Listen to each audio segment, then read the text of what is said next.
the One True Thing. Yeah. Now, how does that happen? Is they hear the song and they think that would fit in, or they let you see the movie and say, could you come up with something? Well, this was very curious because Meryl Streep called me herself. I mean, and of course, when Meryl calls, you pick up the phone. Yeah. And she called and she said, we'd like to use some of your music in our film. And is that all right? And I said, yes, by all means, Meryl. And when the movie was over, because they had used my movie in the body of the picture, they called me and said, we have a song and we'd like you to do the end credit song because it ties it all up. So they gave me the song, and I thought, this is a hell... Oh, I smell a wind beneath my wings. Yeah. And I said, absolutely. And it was David Foster and Carole King and Carol Bayer Sager who wrote it, and they did a great job on it. And it's a very, very moving piece of music. Have you seen the film? I did see the movie. What did you think about that? I thought, she's better than me. Don't feel bad, she's better than everyone. She is. She's amazing in it. She's truly amazing. Well, you know, it's a very moving story. It's about a young girl who always disdained her mother and the choice that her mother made. The mother is a real mom. Right. She cooks, she bakes, she sews, she patches, she makes a beautiful house, she trims the tree, she's in the community. And I remember when those kinds of moms became kind of, people were contemptuous of them. It happened in the middle 60s when the feminine mystique came out and everyone said, you're just a housewife. Right. Not realizing that just being a mom is a big, big deal. So Renee Zellweger plays the girl, and Meryl is the mom, and Meryl gets cancer. And Renee has to nurse her because the father is incapable.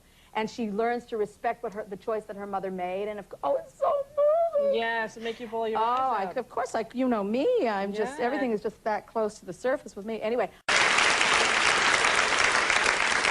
The reviews of Death Becomes, I spoke of two forces of nature. You're one of them. Who's the other? Meryl Streep. Okay, what's it like to work with Meryl? Oh, Meryl's the best. Why? Meryl is, well, I'll tell you. Meryl stays very strong in her character. Off, she's great. I mean, she's a good girlfriend, but, I mean, she is really focused. This girl really, you know, gives the ball back. She's right there, she's present. But she's a bit of a mystery, because you're not always sure what you're going to get.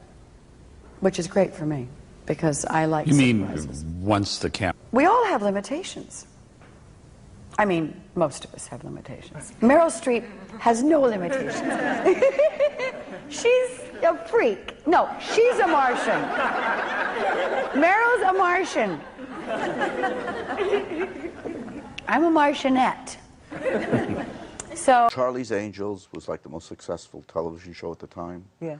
They cast Kate Jackson in Meryl Streep's part. You're kidding. The studio would not let her out.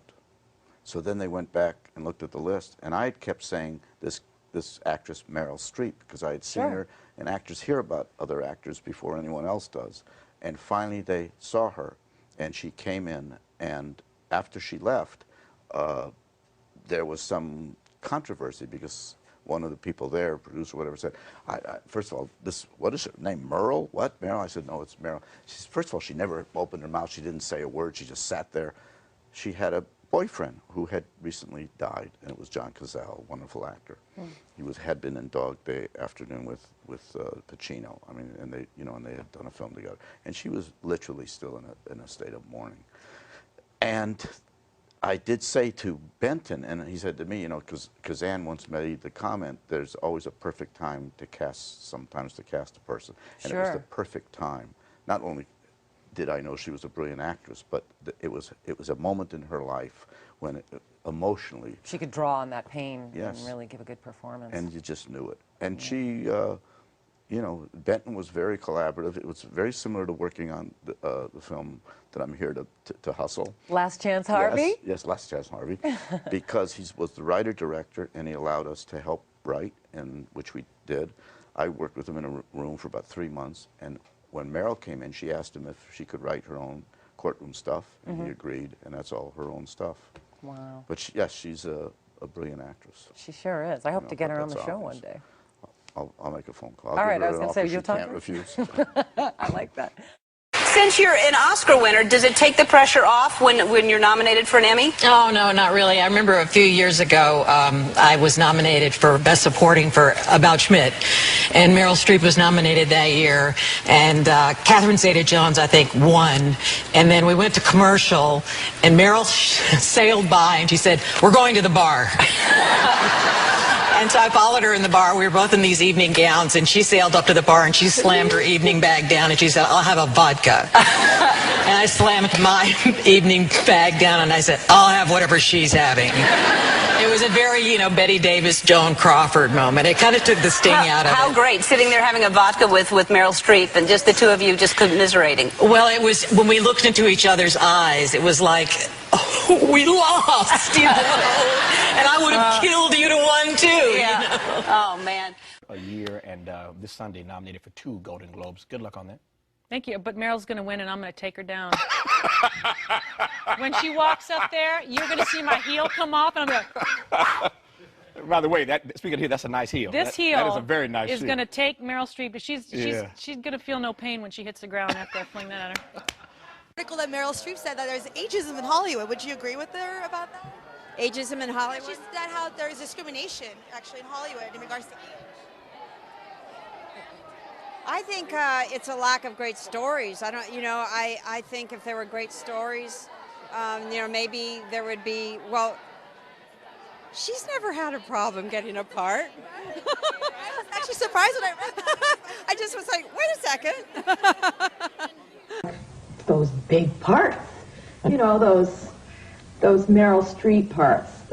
And I know that all the women are in the same boat, saying, well, gee, I would like to have a chance to put on a red wig and stand in a black cape at the end of a pier. And as I was talking to them, somebody is pulling on my hand, and I hear, "Melissa, Melissa." And I turned around. She goes, "Hi, I'm Meryl." And I literally, like, my brain snapped in two. And then I really didn't know what to say, so I just kept going, "Oh, my God, you're Meryl Streep. Oh, my God, you're Meryl Streep." And then she said, you know, she was chatting like a normal human being. And I said, "Oh, my God, I'm so sorry. I thought over the years so many things, if I ever got to meet you and what I would say, this is not it."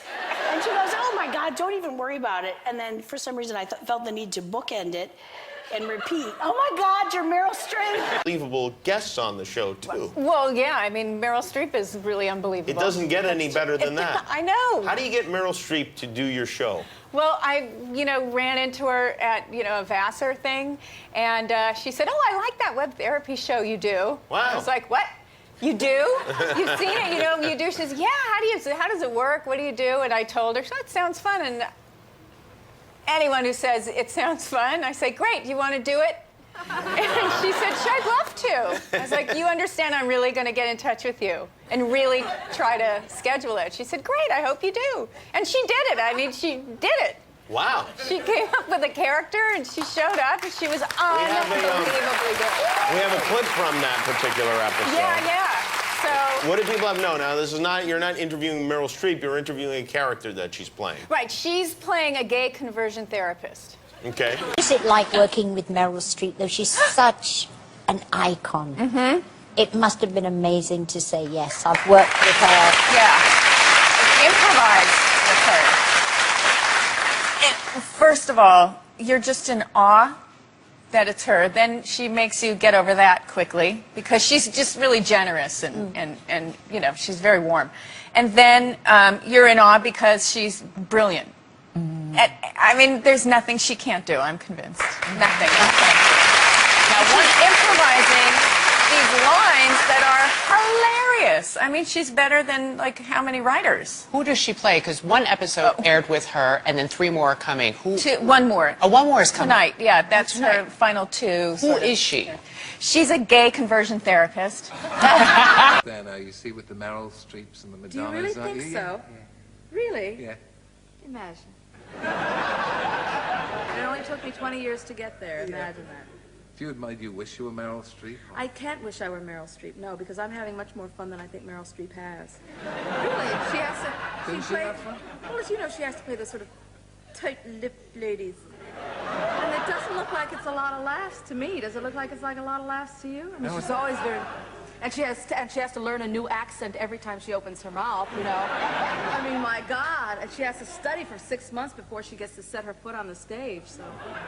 I mean, can you imagine? She probably wakes up with the earphone in her head, you know, still in her ear.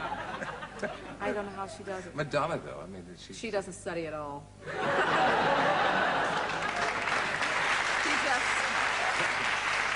She just goes to the hairdresser. How does she speak of you, old Mom? Actually, I think she probably likes me. I've never met her really, but I think she likes a good laugh. I actually have heard that she's a very funny performer herself. And when she was at Yale, she was actually the queen of the drama school because she could do anything.